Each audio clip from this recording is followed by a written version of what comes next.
Alright, I can finally try to make a dress. And what I'm going to do is I'm going to use this part up here first. And now this material is in two different colors. It's got the white down here.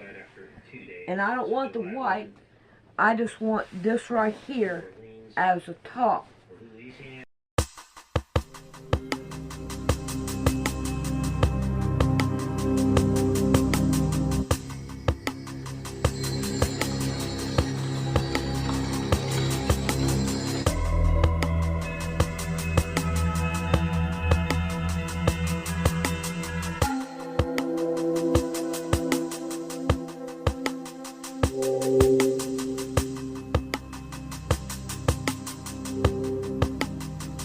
Well, I am super excited to be joined by JT Follows JC in this interview. And we are going to get into all kinds of crazy topics like old world architecture, Tartaria, mud flood theories. We're going to jump into the Nephilim of old and portals. We got to talk about portals because, I mean, my handle name is Stargate Voyager. So if you know me, you know I love talking about portals. But JT, how are you, my friend? I'm doing excellent, brother, man. Appreciate you having me on. Hey, it's awesome. It was great to be on your show not too long ago. And man, you've just been crushing it on Instagram, on YouTube.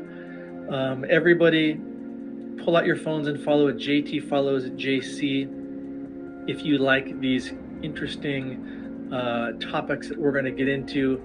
But man, you've been posting several videos lately about old world architecture and your theory of a cover-up regarding, some call it Tartaria, mud flood. Again, you released a film called Ancient Angels that gets into the Nephilim topic. So I'm excited. We got a lot to talk about in a little bit of time, but I thought we'd start out just kind of tell our listeners, our viewers, a little bit about you. How'd you get into these topics? Did it start at a young age, or was it just the last few years? What led you to this journey of pumping out all this content on these topics, many that delve into the ancient world? Well, yeah. So it's funny that I hadn't, I'm what someone would call as a conspiracy theorist or a truther, whatever label you want, but I think 2020, like a lot of people, was the year that really woke me up. Obviously there was signs of maybe the awakening before that, but like that was the year that,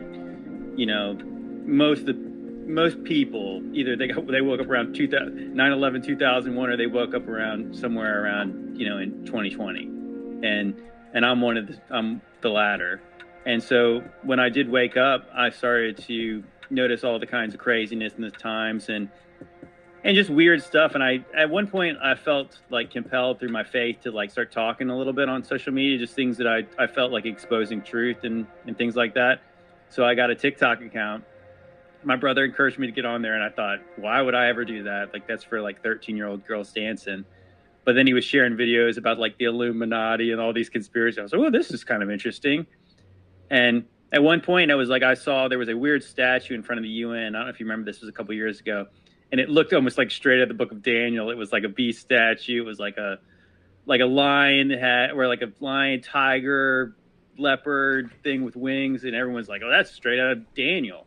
So I made a video about that. And then so at that point, I kind of like, with 3 followers, I had 10,000 views on that video. Before you know it, I had 1,000 followers. I did a little series on that stuff. And before you know it, I had a video that had like 1 million views.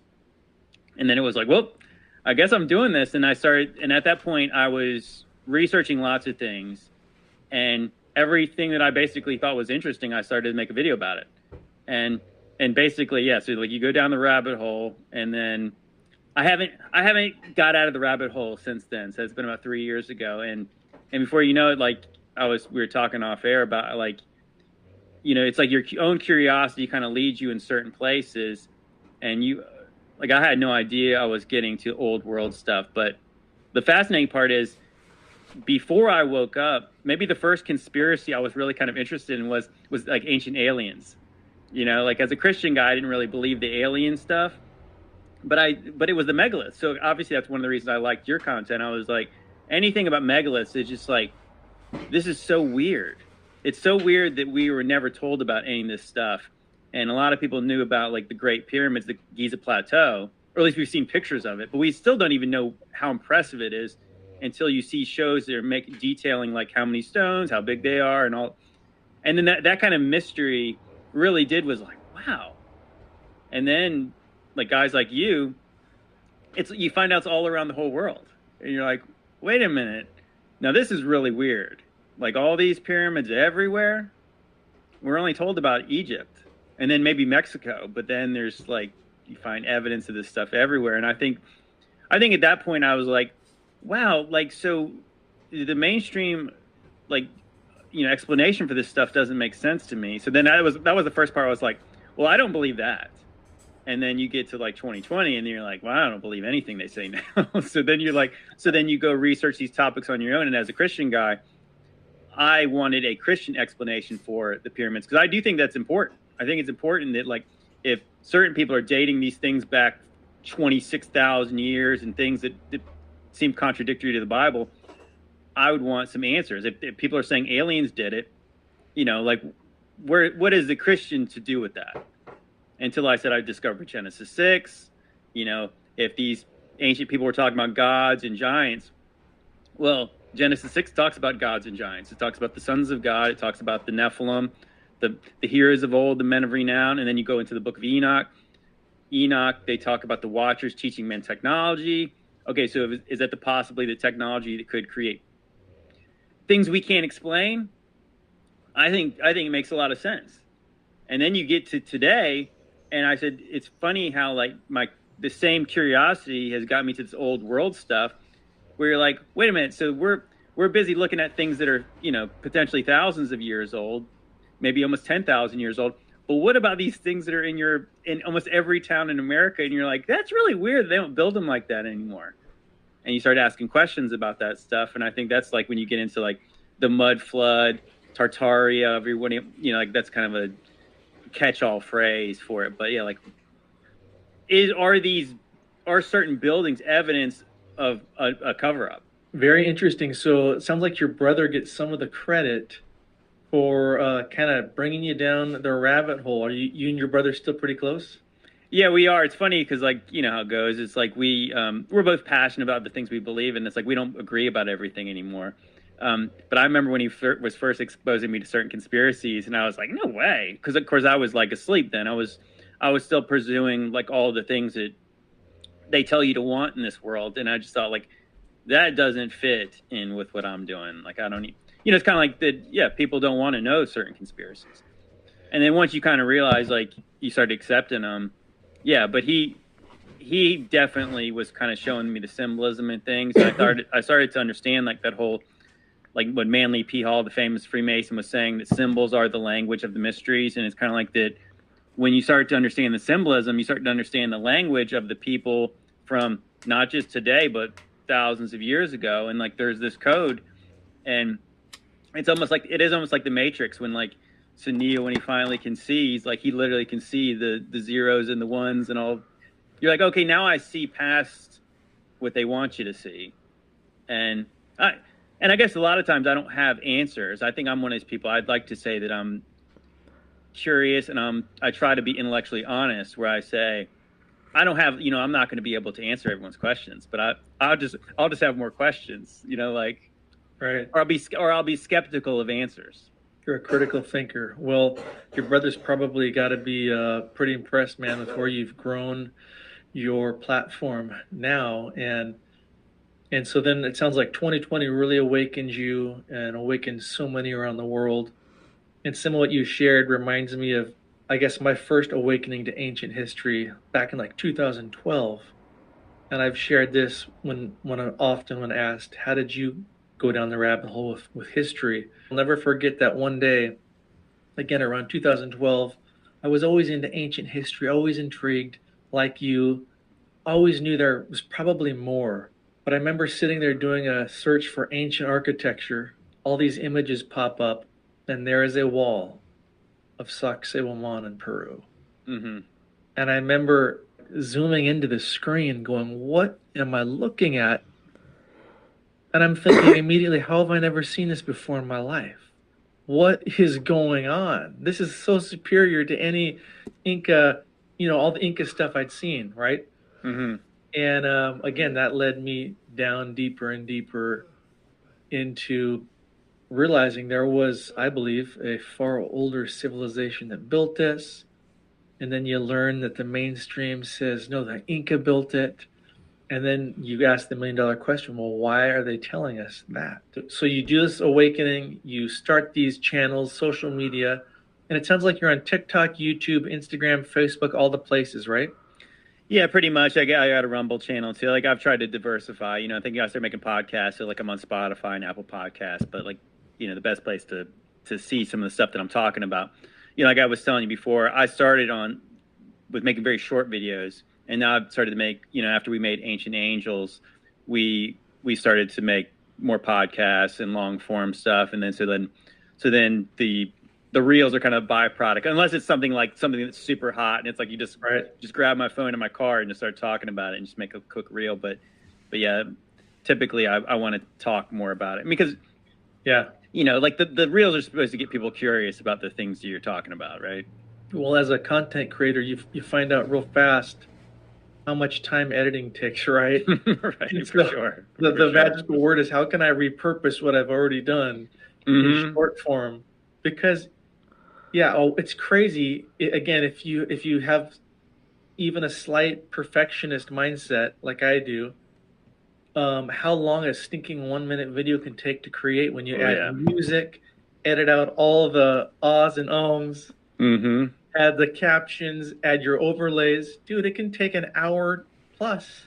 Definitely. Well, I mean, I think that, some people ask me sometimes because like they've ask me like who edits my videos, and I'm like, I do. And then they're like, do you use like an AI program? I'm like, no, I edit them, I cut them, I clip them, and I make them exactly like they are. And I know there's programs to do it, but it's like, but once you start doing it, I'm sure like you're like me, where you're like, the AI is never going to do it as good as you do it, because you know exactly what you want to say and you want exactly how it's supposed to look. So you're not going to be okay with it being, that's fine. It's just, I can't imagine relinquishing that to AI and just hoping it turns out there's no way it could, based on what's in my head, or even farming it out to someone. But so let's get into talking about old world architecture, Tartaria, mud flood. So people that may not know anything about this topic, start out giving us like a 10,000 foot, 30,000 foot view of this topic and what it means when you say Tartaria, mud flood. And then I want to get into asking you about several specific sites that you have made videos about, and we'll just go deep into this crazy world of old world architecture. Yeah, so basically Tartaria, well, the interesting part about Tartaria is it literally was an empire that's like, for some reason, they never told us about. Now, some people will project that onto every old world, like very impressive building, like stone building in like major cities. And so they'll say that's evidence of this civilization. It's called Tartaria and it's everywhere. Well, that's not exactly correct. I think that what Tartaria was, like I said, is actually like was in Russia, like modern day Russia. That's where this empire was. Now, it's interesting, like, good question is like, why don't they tell us about that? But if you see old maps, it's funny, even I got this map behind me up over here, it actually Tartaria is on it. Places like Tartaria and like Hyperborea, like these are on old maps. And it's like, so the question is, why is it on there? But what a lot of people attribute to like these very impressive buildings, kind of almost like good examples of this would be like Washington, D.C. Like, oh, that's weird. They built that place like Rome. That's kind of interesting. And you see all these massive stone buildings, like, wow. So in this time, in like the 1800s, they built very, very impressive things with not a lot of technology. And so I think that some people have asked questions about that. And then you start to look in the timeline of when these buildings were built, and you're like, some of these buildings were built like in a year. And we're supposed to believe that the people with like horses and buggies, like literally went to the quarry, got all the stones. They carved these things with the hand, by hand with chisels. And everything's perfect, and it's more impressive than the things we make now. It's like I said, it's very similar in the way that, like, they would try to say that the stuff in Egypt was done with copper tools, and you're like, well, no, I don't see that. Like, you know what I mean? So like, it's almost like, well, this is all they had, so this is what they used, and you're like, no, there's a third option. We don't know what they did.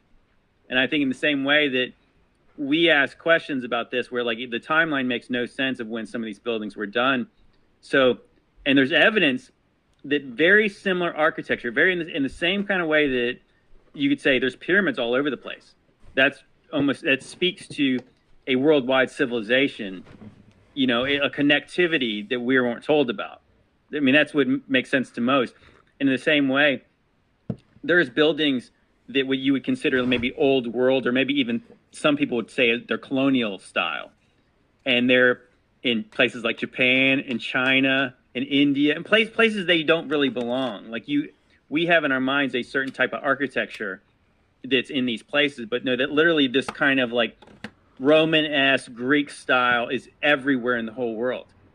And so some people have theorized like that, yeah, there is this cover up of this civilization that was likely very advanced, more advanced than we are, that was in our recent past. And then some people question like when did this empire, whatever it was, or whatever this civilization was, when did it fall? And that's when people say around maybe like the late 18th century, maybe early 19th century, there's people call something the mud flood. And if you guys aren't sure what that is, there's things buried around the whole world. And I'm sure Derek can speak to this, where it's not just ancient stuff, it's modern stuff, where like modern cities have all kinds of evidence that their buildings are buried up, like the first floors of lots of buildings are buried. Like literally you go to like a major city and you'll see windows, like if a road's kind of on a slant, built on a slant, the building's on a slant, the windows disappear. No, like nobody would build the building like that. The street literally starts to cover up the windows. Or like every kind of old world building has like stairs up to the first floor. But what it seems obvious when you actually can see it, that's not the first floor. That's like likely the second floor, because the first floor is underground. So like you have these first floors that are almost halfway basements, but they're really not. And that's like a good example is like my hometown. I'm near Norfolk, Virginia. It's 7 feet over sea level. They don't build basements around here because they would flood. I mean, because the place floods like crazy. But if you go downtown, and you'll find basements, but they're not really basements, all over the place there. And so like what do you do with that? So why would they do that when they had less technology, build basements? Did they not know it flooded back then? Or maybe the conditions were different. And then, so then you see that in modern examples, but like when you see like the Moai statues in Easter Island, you know, it wasn't almost until recently they were like, hey, guess what? They have bodies. Well, yeah, they have bodies. Like they're buried like 20 feet under the ground in some cases. With their statue, what's that one famous gate in Iraq? There's a picture from like 1850 where it's like the gate was like the gate's like it's got those cherub looking things with the beard, you know, and right. The gate is like 25 feet tall, and like literally they show it, and it's 100% buried under the ground. And the Roman ruins, places in Rome, they're all buried. And the thing is, it's like this is a worldwide phenomenon, and I don't necessarily have answers for it. We got our theories on what that means, but I just think it's insane that there's really no narrative like how all these things got buried. Like that people don't understand, like when Roman ruins had to be excavated. Like even the biblical cities, like in like the book of Revelation, all the cities in Turkey, like when they say there was excavations to find ruins, like literally there's like Sardis, Turkey, there's a real famous picture where they had dug 20 feet under the ground, and there's like this massive column under there. Okay, so how did that happen? And so all that being said, there's lots of questions about that. And then so we continue to ask questions, and I think the more you kind of like start pulling at that thread of the sweater, it reeks of a cover-up. We're told that the camera was invented like around 1820-ish, I think. But the earliest pictures we have of like big cities, like specifically like in Europe, there's a lot of good pictures of like St. Petersburg in Russia. There's like Dresden in Germany, and you have these massive cities, and there's nobody on the streets. There's mud everywhere, which, you know, I think a lot of people would probably say, well, they didn't have paved roads. It's like, Yes, they did. I mean, look at the buildings. They weren't walking around in mud and walking into some immaculate building. It's like, it makes no sense. So then you're like, so what happened there? It looks very eerie when you see these pictures. So I don't know. It seems like people have kind of theorized like that when you hear about all these places being founded in a certain time or buildings being founded, it's like, is that literally just kind of almost like a tongue in cheek? Like, yeah, well, they found this building at some point, and then maybe somebody claimed it. They uncovered some of it, and maybe people took credit for things that they didn't actually build. You had a video, a short, or I don't know if it was a short, but it was a video on Instagram I saw where you're talking a lot about this. It's 1850s, the 1850 massive buildings, and you talk about how in a lot of these photos there's little to barely any people in them, like you said. But then talk about the orphan connection, because in this video you break down how you see photos of hundreds of thousands of orphans, or you give stats of there was hundreds of thousands of orphans back then. Yet there was also hundreds of thousands of adults in an insane asylum. Yeah. In these crazy looking buildings. Okay, so the overall theory is like that I came up with was there was some kind of cataclysm. Was it man-made? Was it an act of God back then? And it seemed like there was some kind of a reset, and that's what people would just say. There was some kind of reset back in the early 19th century, maybe late 18th century. And so what's interesting, again, you think about like 1776. There's the revolution in America. There's a revolution in France right after that time. There's wars all over the place around this time. Like the 1800s was like the craziest time, like in the whole world. Like every major city was on fire. There's all kinds of crazy stuff. And that's what I was saying. So when you see these pictures, and there's lots of them, of just like these cities that just look completely just uninhabited. Like you couldn't take a picture of like a major city like that and there'd be no people on it. Like, what do they tell everyone to stay inside? Now, some people will say, oh, that's because of exposure. No. That wasn't because of exposure, because if there was people walking around, there'd be little blurs, but there's not. It almost feels like that the picture was taken with some intent to show this is crazy. Check out this city. There's nobody in it. And then so shortly after that, there's a story of the orphan trains. So I believe in America, it was like from like 1860 to 1929. There's 250,000 kids going on orphan trains. Like this, like I said, this is when you go down the rabbit hole and you're like, that is the weirdest thing. Because I've heard people make videos about that, and I said, there's no way that could be true. That doesn't make sense to me. Like 250,000 kids. So you got to think about it. We're told worldwide there was 1 billion people in 1800, like worldwide. So you think about 250,000 around that time, multiply that number by about 12, and that would maybe be equivalent to what it would be like today. Like, you could only even imagine that many kids who have no parents, and they're just being shipped around the country. And this is just in the United States. So I believe this is a worldwide phenomenon too. So my question was, like, you start to see no people in certain pictures. Then later on, you start to see people, like cities like Paris and London, and everybody you see in these pictures, it looks like people are tourists. They're all dressed like aristocrats. Everybody's dressed to the nines. They got top hats, they got canes. Women are all dressed up in their big dresses. And so who's working in the factories? Not those people. Who's working in the fields? I don't think that those people are working in the fields or the factories. So who's doing all these jobs that they would need people to do? And I believe that's where the orphans came in. So you have all these orphans getting shipped around, and then you start to see at the same time, you start seeing these crazy pictures of like kids working in factories and working in fields, like kids that are working big machinery in factories that they don't seem big enough to even operate. Like they're standing on boxes to do things. And, I'm sure some people would say, oh, well, that's because they didn't have child labor laws. Of course they didn't. But I don't think that if you're trying to make money, I get it. You could pay a kid less. But a kid is not producing like a man could, right? Like, I mean, you'd have to babysit the kids too, basically. It's like you can't they just turn them loose in the factory? Like, that's not efficient by any means. But the crazy thing is, like, so the question is, so where did these kids come from? Well, you could say there's wars going on at the time. There is. You could also say that there's fires happening in these cities. Sure. But also at the very same time, I want to say in 1900, there was 150,000 people in insane asylums in America. And people are getting locked up for stuff like religious extremism and very weird things. They're just being put into nut houses. And so I started to theorize, maybe those are the parents.